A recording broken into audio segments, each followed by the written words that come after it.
সাইফকে নিয়ে টানাটানি দীপিকা ও কারিনার।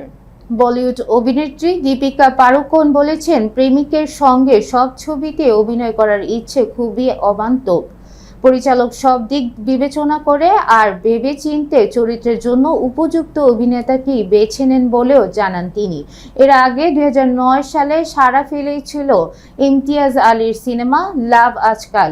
এই ছবিতে অভিনয় করেছিলেন দীপিকা পাড়ুকোন ও বাংলার নবাব সাইফ আলী খান। এই ছবিতে তাদের রসায়নও মনে ধরেছিল সিনেমা প্রেমীদের, কিন্তু এই ছবিতে অভিনয় করতে না পারায় আক্ষেপ ছিলেন অভিনেত্রী কারিনা কাপুর।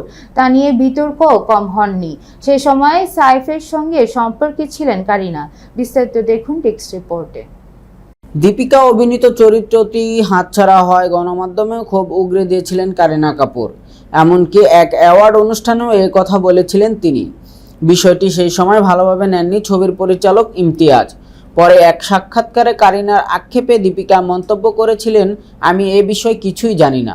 সাইফের সঙ্গে এ নিয়ে আমার কোনো কথা হয়নি, কিন্তু আমি জানি এই চরিত্রের জন্য ইমতিয়াজ বরাবরই আমাকে চেয়েছিলেন, তাই সেটি হয়েছে।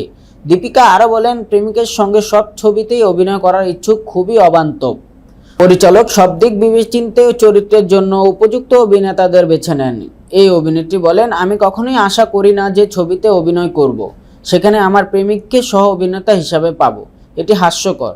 অভিনেতা হিসাবে আমাকে বহু মানুষের সঙ্গে কাজ করতে হবে।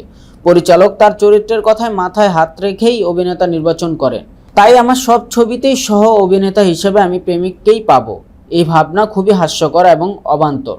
অন্যদিকে শোনা যায়, সাইফ আলী খানও নাকি চেয়েছিলেন এই চরিত্রে কারিনাকেই নেওয়া হোক, কিন্তু ইমতিয়াজ প্রথম থেকেই দীপিকাকে চেয়েছিলেন, তাই পরিচালকের সিদ্ধান্তের সঙ্গে সহমত ছিলেন তিনি।